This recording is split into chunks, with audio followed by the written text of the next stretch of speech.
salamı, rəhməti, bərəkəti hər birinizin üzərinə olsun. Allahın izni ilə bu dəfəki çatdıracağımız mövzu qocalara hörmət etmək dinimizin əmridir. Allahın izni ilə bu haqqında çatdırmağa çalışacağıq. Bizim bütün varlığımız Allah Subhanahu wa Ta'ala'nın möhtəzdir. Və Allah Subhanahu wa Ta'ala bizim ilk vaxtımızdan son vaxtımıza qədər nələrə və kimlərə möhtac olduğumuzu Allah Subhanahu bildiyindən dolayı hər zaman bizə bu mövzulara toxunmağa əmr edir. Biz vaxtımıza insan yaradılışı, biz böyləsi olsuq, təbiətin yaradılışı eynidir. Yəni fəsillərə. Necə ki, yaz, yay, payız, qış olursa, insan da bu cürdür. Biz yaz fəsilinə baxdığımızda həyatın ən çox inkişaf etdiyi bir vaxt təbiətidir. Və çox qaynar bir vaxtdır. Çölə çıxıb quşların səsi, durmadan səs, küy, hər şey bu yaz fəsilində qaynaq olur. Bu insanın uşaqlıq vaxtıdır. İnsanoğlunun uşaqlıq çağıdır ki, durmadan hərəkətdir və inkişafdadır. Və hər dəfə ona baxdıqca qəlbimiz rahatlayır. Çox gözəl bir söz var, deyir, uşaqlar deyir, 5 yaşında reyhan. İğnədikcə insana xoş gəlir. Təbiət də elədir. İnsan yazda təbiətə çıxanda hər gül insana əziz gəlir. Çünki içimizdən bir parçadır. Yay fəsilinə gəldikcə də insan olğunluq yaşayır. Yəni yetişib artıq bir kamala çatdığı dövrdür ki, yayda biz baxırıq ki, Allah Subhanahu wa Ta'ala bütün meyvələri yetişdirir. Payız getdikcə insanın qocalığıdır. Olğunluq yaşayır. Artıq insan hərəkət dayanır. Necə ki, ağaçlara su qalxmaq dayandığı kimi, insan oğlunda inkişafı dayanır. Qışda insan oğlunun bu dünyadan köçməsidir. Və Allah Subhanahu wa Ta'ala bu qocalıq diye bir niməti insana ne verir? İnsan oğlu cavanlığında bədəni güclü olduğundan dolayı hər şey əldə edib biləcəyini sanır. Hər şey də bilər. Hər şey gücün çatar və hər şey bildiyini sanır. İnsan ise qocalıq yaşına gəlib çatanda gənclikdə heç nə bilmədiyini sanır. Artıq o ahıl yaşına gəlib çatanda gənclikdə halbuki heç bir şey bilmədiyini bilir. İnsanın kamala çatdığı ən ülvi nöqtə heç nə bilmədiyin anladığı anda. O da insan hansı dövrə gəlib çıxır? Yaşlılıq dönəmdə. Çünki artıq insan onda bədən taqət düşür deyə artıq insan nəyə anlayır? Hər şeyin bir ölümə məhkum olduğunu. Çünki insan baxır ki, canın sağ idi. Qolun, ayağın qüvvətli idi, hər bir şey etdi. Amma insan içində bir boşluq qalır. Bütün dünyanın ləzzətini dadsa da insanın qəlbi heç bir zaman rahat ola bilmir. Həzrət İsa aleyhisselam buyurur ki, necə ki bədənin qidaya ehtiyacı var, ruhun da inanca ehtiyacı var. İnsan gəncliyində bunu anlayan təkrar insan olur. Yəni varlıqla sayılacaq insan olur ki, gənc yaşında artıq bu təfəkkürə çatır. Amma bunu biz ən çox anlayırıq qocalıq dövrümüzdə. Biz yaşlı insanlara baxdığımızda hər birinin bir cavanlığı olur. Bir uşaqlara baxdığımızda hər birinin bir yaşlılıq dönəmi olacaq. Allah Subhanahu wa Ta'ala bu ikisi arasında bizi təfəkkür etməyimizə dəvət edir. Qur'an-ı Kərimdə buyurur ki, sizi zəif bir şeydən, nütfədən yaradan, gücsüzlükdən, körpəlikdən sonra qüvvət cavan edən, qüvvətli olduqdan sonra yenidən taqətsiz və qoca edən Allah. O istədiyini yaradar, o hər şeyi biləndir, hər şeyə qadirdir. Allah Subhanahu wa Ta'ala ikisini də sahib bizimdir.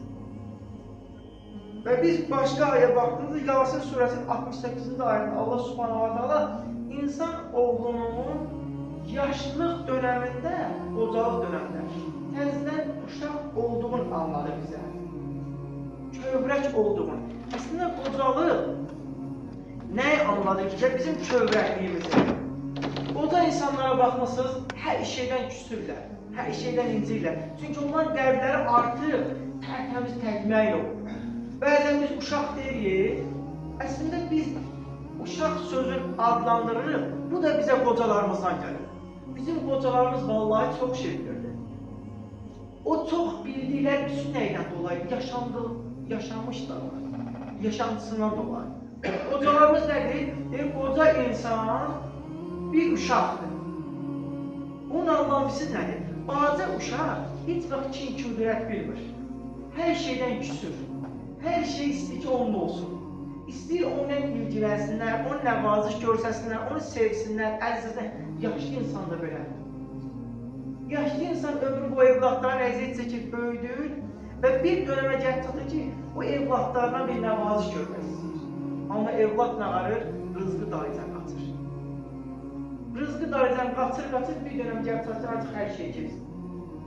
Həzrət Peyğəmbər bu ki, beli bükülmüş qocalar, süd əməl uşaqlar və otlayan heyvanlar olmasaydı, Allahın bəlası sel kimi də sizin üzərinizə yağardı. Allahın bəlaları sizin üzərinizdən dəf edən bunlardır. Bunların səbəbi ilə siz rızqlanırsınız.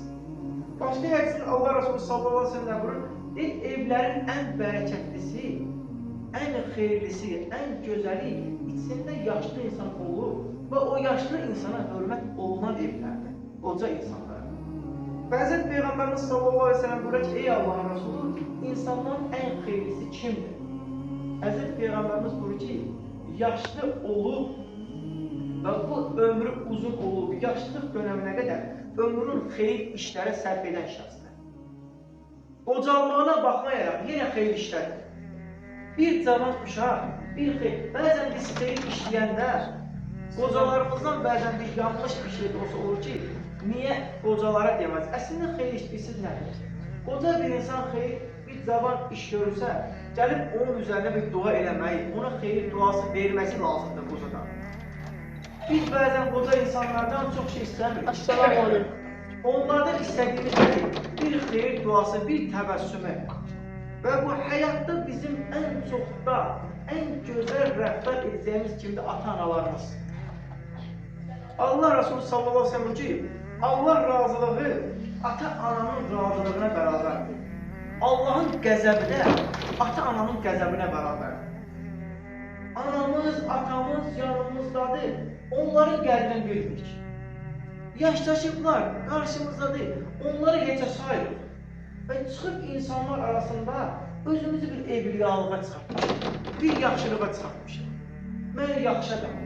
Həzrət Peyğəmbərimiz sallallahu aleyhi ve sellem buyurur ki, valideynlərin hər ikisi və yaxud biri onun yanındadır olub, o evladın. Evlad deyib onun razılığını qazanmazsa, o evladın deyib onu yerlə sürürsün. 3 dəfə deyib bu söz təkrar yəni cəhənnəmə gitsin. Əslində biz valideynlərimizə yaxşılıq etməməklə, qocalara yaxşılıq etməməklə özümüz üçün minalar yerləşdiririk. Özümüz üçün çuxurlar qazırıq. O çuxurların, o minaların, fəsadların bizi də anlayırıq, özümüz o qocalıq dövrünə gəlib çatanda. Özümüz valideyn olanda anlayırıq, amma artıq gecdir. Yaşlaşır insan bir dönəmə gəlib çatır. Nə iş şahid edir, məni ziyarət edən yoxdur. Vallahi billahi bu zəmini sən özün hazırladın. Bu düzəni sən özün gəncliyində qurdun. Gəncliyində qazdığın quyular ki, bu özün düşürsən. Gəncliyində bastırdığımız o minalar ki, bu ayağımızın altına partlayır. Halbuki biz gəncliyimizdə atamızla, anamızla, bu qoca insanlarla gözəl davransaq, bizim yaşlaşanda da evlatlarımız onu görəcək. Bizim qocalarımız TikTok deyə bir sosial şəbəkə bilmirdi. Amma onlar ata ilə, ana ilə gözəl danışmaq çox gözəl bilirdi. Onlara baxmaq çox gözəl bilirdi. Bizim qocalarımız Facebook, Instagram, Twitter belə şeylər bilmirdi. Amma insanların ziyarətə getmək çox gözəl bilirdi.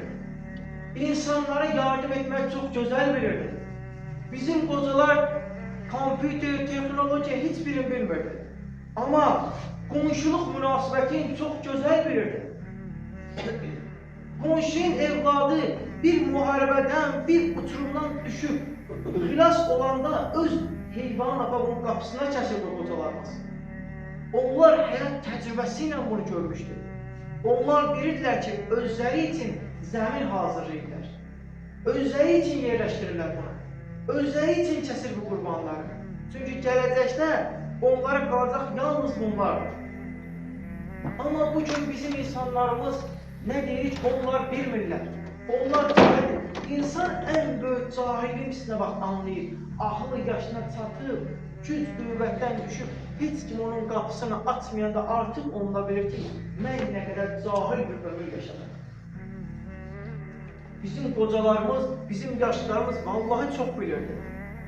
Çünkü yaşantılarında var idi. Yaşantıları bu üzreydi. Ama bugün bizim bilməməyimizin səbəbi yaşantımız öldürdü. Peygamber bu ki, qocalara hörmət və ikram Allah subhanahu wa ta'ala hörmətə bərabərdir. Ve Peygamberimiz sallallahu aleyhi ve sellem buyurur ki, qocalarla bir süfre arasında əyləşin. Ata-ananızla bir süfre başında əyləşin. Biz bunun anlamına baktığımızda biz yanlış anladık. Qoca ata-anamız olur, xəstəmiz olur. Evde yemək pişəndə biz nə deyirik? En birinci yeməyi onlara götürür. Yeməyin en yaxşısını apar birinci o yatakta olan ata-anama verir. O qocalara verir. Əslində o qocalar bizdən yeməyin birincisini istəmir. Bizdən yeməyin en gözəlini istəmir. Bizdən onunla beraber oturmamızı istəyir. Bugün muasirlik deyib, teknoloji deyib, qaşıqlar çıxardırlar. Ki insan qocalanda, əli əsən bir vaxtda o qaşığı tuta bilməyəni bu qaşıqla tutub rahat yemək yeyə bilsin. İslam dini çox gözəldir. İslam dini boyunca qoca insanların yeməyi siz yedir. Bu üzrə İslam dini gəldi çatdı. Həzrət Əbu Bakır radiyallahu anh'ın atası Məkkənin fəthində gözləri görmürdü Həzrət Əbu Bakır radiyallahu anh'ın atası. Əbu Bakır radiyallahu anh Məkkəyə daxil olan kimi qaçıb gəlib atasını gətirir. Ki Allah Resulü görsün. Allah Resulü üstünə deyir. Deyir ki, ey Əbu Bakır, bunu vallahi gətirməməliydik. Biz o qocaların ziyarətine getməliydik. Yaşantısında oldu diye Peygamber sallallahu aleyhi ve sellemin son nəfəsinə qədər onu birbirindən ayrılırlar. Bizans kralının yanına giden bir insan Allah Resulü hakkında buyuruyor ki, mən de Muhammed'in yanında oldum. Onun yanında insanlar o kadar onu çok sevirdilər ki, hiç ata diye oğlu birini sevir. Ama onun sevmələri səbəbisi nədir? Çünkü vakti iken, genç olarken o koca insanlara, o ahıl insanlara, o valideynə yaxşılığı Allah Resulü sallallahu aleyhi ve sellem edir. Biz edirik xeyr. Ata-anamız yataqdadır, qocalarımız xəstədir. Evdə pişən ilk yeməyi apar mənim atama ver. Apar onu. Vallahi o istəmir. Bu düz deyil, xeyir düz deyil. Burada bərəkət var, xeyir yoxdur. İslam dini bizdən bərəkəti üsüz nə vaxt istəyir? O süfrəni aparıb atamızın qabağında açdığımız vaxt. O süfrəni o qocanın qabağında açdığımız vaxt. Çünki üsüz niyə? O evladımız onu dərk edir. Bəzən bizim dediyimizi insan qəbul edə bilməz. İnsana çatmaz. Çünki biz sən niyə? O atasından onu görmədi. O bu gün də onu etmir. Və elə də bilməyəcək. Evladı da vallahi ona yaşadacaq onu. Necə ki atası, o atasına hörmət etmədi. Atası xəstələndə atasının ziyarətində olmadı. Çünki zəmini özü hazırladı. Özü əkdiyi ağacın bəhrəsini yiyir o insan. Həzrət Peyğəmbərimiz sallallahu aleyhi ve sellem ki, bir gənc, qoca yaşlı olan bir insana hörmət edərsən, Allah subhanahu wa ta'ala o qocalanda onun xidmətinə bir cavan yerləşdirəcək. Bugün hansısa qoca insan, yaşlı insan, cavanlar mənə hörmət etmir deyirsə, onun həyat yaşantısına baxın ki, o cavanlığında heç kim hörmət etmədi. O cavan dövründə bir yaşlı insan xidmətində durmadı. Doğma atası ilə bir süfrə arxasında çörək yemədi. Doğma anasının həyat yoldaşından aşağı gördü. Həyat yoldaşın doğma anasından üstün gördü. Ana sən düz demirsən, həyat yoldaşın düz deyir dedi. Yaşantımızda biz artıq bunu görürük. Artıq bugün həmin şey evladı ona yaşadır. İslam dini ona görə bizə deyir ki, yaşatdıqlarını Allah sənə yaşatacaq. Atalarımızdan çox gözəl bir söz var. Buyurur ki, əkdiyini özün də biçərsən. İnsan nə əkərsə onu da biçər. Yəni özümüz bugün evladımıza nə nümunə olursa, gənclərə nə nümunə olursa, onlar da biz ona edirik. Allah'ın olsun yaşlı insanlar var ki onlar gələndə kütlə ayağa durur. Ama yaşlı insan var ki gələndə kütlə sadəcə olaraq lağlağı elib keçir. Çünki özü hazırladı zəmini, özü qaz toxuyla. Allah Subhanahu wa Taala son nəfəsimiz qədər bizi o yaşlı insanlara, o yaşlı atamıza, o yaşlı anamıza, onlara hörmət edən bir qullardan bizi etsin. Çünki gəncliyimizə də bizə, yaşlaşanda da bizə hörmətdən qullar olsun.